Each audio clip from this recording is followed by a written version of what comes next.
allons passer la parole à la première oratrice.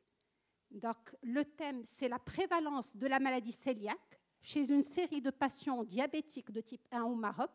C'est une étude rétrospective qui a été menée au CHU de Casablanca et qui sera présentée par Dr Wijden Belhiba.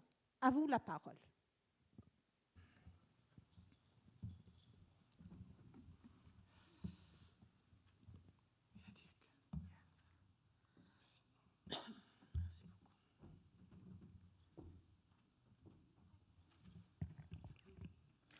Chère modératrice, honorable assistance, permettez-moi de vous présenter ma présentation intitulée « La prévalence de la maladie cœliaque chez les enfants diabétiques de type 1 ».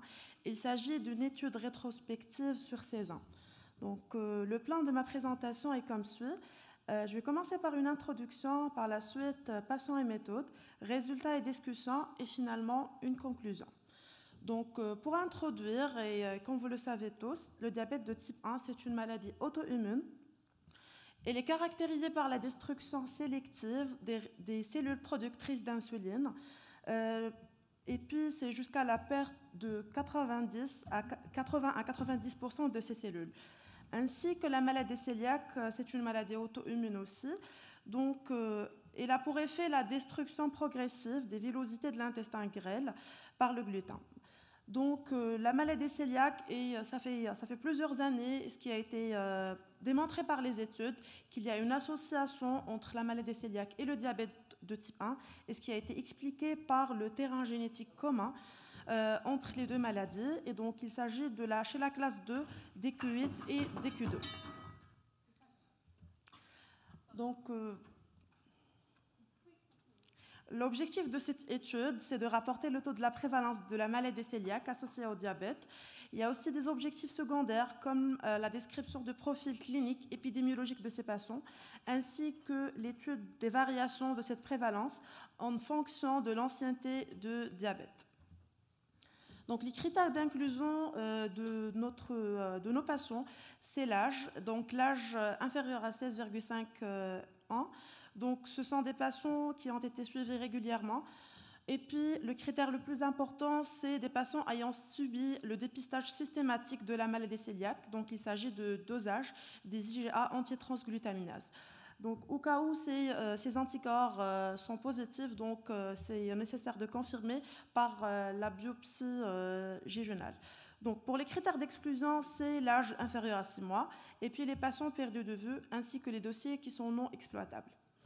La méthodologie de notre étude, il s'agit d'une étude transversale rétrospective, des patients suivis entre janvier 2003 et janvier 2019, donc c'est une étude sur 16 ans. Le lieu, c'est l'unité de diabétologie pédiatrique à l'hôpital Abdelrahim Harouchi, CHU Casablanca. Donc, nos données, ils ont été rétrospectivement recueillies sur une fiche Excel et puis analysées statistiquement par le logiciel SPSS version 20. Donc, on a pris 679 dossiers, et parmi ces 679 dossiers, uniquement 376 cas qui ont effectué le dépistage de la maladie cœliaque, qui donne un pourcentage de dépistage de 55%. Et donc, il reste 45% des patients qui n'ont pas subi le dépistage de la maladie cœliaque. Donc, notre population elle est constituée de 172 filles ainsi que 204 garçons, donc le sexe ratio est de 1,18. L'âge moyen de cette population est 10,3 plus ou moins 3,8, ainsi que l'âge moyen du diabète, c'est 4,8 plus ou moins 3,4.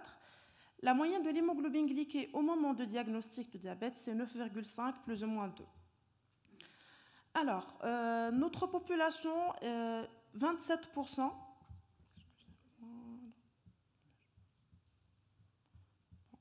Bon, 27% de la population ils ont des antécédents familiaux au diabète. Parmi ces 27%, 36% ils ont des antécédents familiaux d'origine paternelle, 19% d'origine maternelle et 6% fraternelle. Donc, parmi ces patients qui ont des antécédents familiaux pour le diabète, donc 44%, ce sont des antécédents qui ont un diabète de type 1 et 56%, ils ont un diabète de type 2. Donc, parmi les 376 cas qui ont effectué le dépistage de la maladie cœliaque, on a trouvé 28 cas qui ont la maladie cœliaque, et donc qui donnent une prévalence de 7,4%. La moyenne d'âge, c'est 9,4, plus ou moins 3, et 15 filles et puis 13 garçons. Donc sur le graphique ici, parmi les 28 cas qui ont la maladie cœliaque, deux patients ils ont développé la maladie cœliaque bien avant l'apparition du diabète.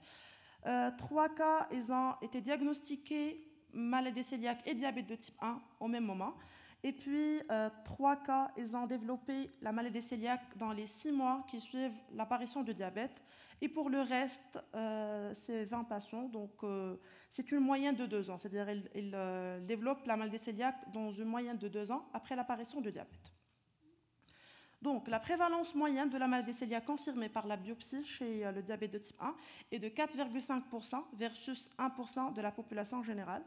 Nous avons rapporté une prévalence de 7,4%. Si on compare nos résultats par rapport aux pays voisins, par exemple la Tunisie, donc on a une grande prévalence.